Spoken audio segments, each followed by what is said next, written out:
देखिए, हमारे यहाँ पे लगे जो फायर फाइटिंग पंपिंग स्टेशंस हैं, उन पंपिंग स्टेशंस की मॉक ड्रिल करते रहते हैं और उसी का प्रेशर पे जांच करना, थोड़ा ज़्यादा स्केल पे जांच करना, वो हम कंटिन्यू कर रहे हैं।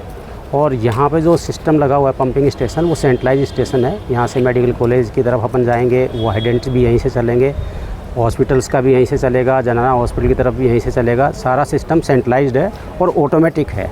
इस सिस्टम में हमारा जैसे ही प्रेशर ड्रॉप होगा, यानी किसी ने भी यदि कहीं रिक्वायरमेंट के हिसाब से पानी को खोला है, तो एक नॉर्मल छोटा पंप जो कि पंप चलता है वो चलेगा। प्रेशर यदि ज़्यादा है, यदि आग लगने की घटना हो गई है, एक से ज़्यादा हाइडेंट खुल गए हैं, तो फिर वो ऑटोमेटिकली जो सिस्टम जो है उस पर ट्रांसफ़र हो जाएगा मेन इलेक्ट्रिक पंप पे।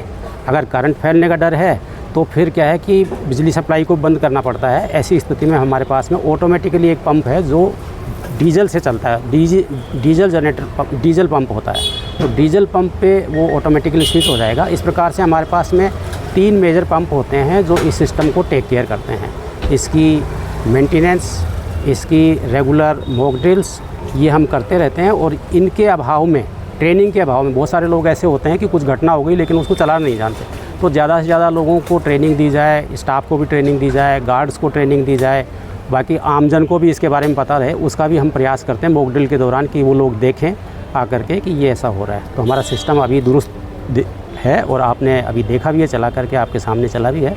तो इस प्रकार व्यवस्था करते हैं। टैंक की कितनी कैपेसिटी है यहाँ पर और कितने कर्मचारी जो है वो यहाँ पर सेवाएं देते हैं? और जो एक बड़ी बात है, जो प्राथमिक तौर पे जिन फायर फाइटिंग सिस्टम से जो आग पे काबू पाया जा सकता है, जो वार्डों में होते हैं, उनकी क्या स्थिति है? क्योंकि यहाँ पे रिफ़िल को लेके भी पड़े हुए हैं, उनको कैसे रिफ़िल किया जाता है? देखिए, हमारे यहाँ पे 1.25 लाख लीटर की कैपेसिटी का वाटर टैंक है। जो पुरानी जो हाइडेंट्स लाइन्स जहाँ तक एक्सटेंडेड कर रखी है हमने रिंग मैन पे, उन सब के लिए सफिशिएंट है। हॉस्पिटल में अन्य निर्माण कार्य भी, नए भवन भी RSRDC और अन्य एजेंसियों द्वारा बनाए जा रहे हैं, उसके हिसाब से इसमें अतिरिक्त टैंक और अतिरिक्त पंप्स की आवश्यकता होगी, तो संभवतः उनके उसमें होगी जिस शेड्यूल में, और हम और उनसे भी चर्चा कर लेंगे, तो वो एडिशनल होगा, इसके अतिरिक्त होगा। तो टैंक अभी इसके लिए सफिशिएंट है, पर्याप्त है।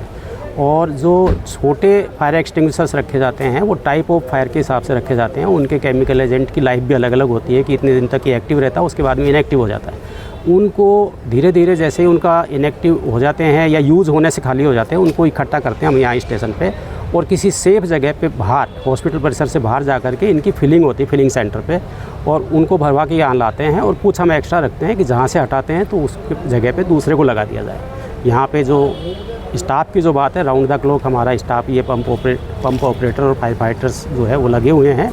इसके अतिरिक्त हमारे कनिष्ठ अभियंता को डेडिकेटेड हमने यहीं पे MBS हॉस्पिटल और RNT मेडिकल कॉलेज के हिसाब से यहाँ रखा हुआ है। इसके अतिरिक्त जो हमारे सहायक अभियंता हैं, अधिशासी अभियंता हैं, अधीक्षण अभियंता हैं, सभी लोग यहाँ पर हैं, मेरे साथ में यहाँ टीम पे हैं। वो समय समय पे देखते रहते हैं, नियमित चेकिंग होती है।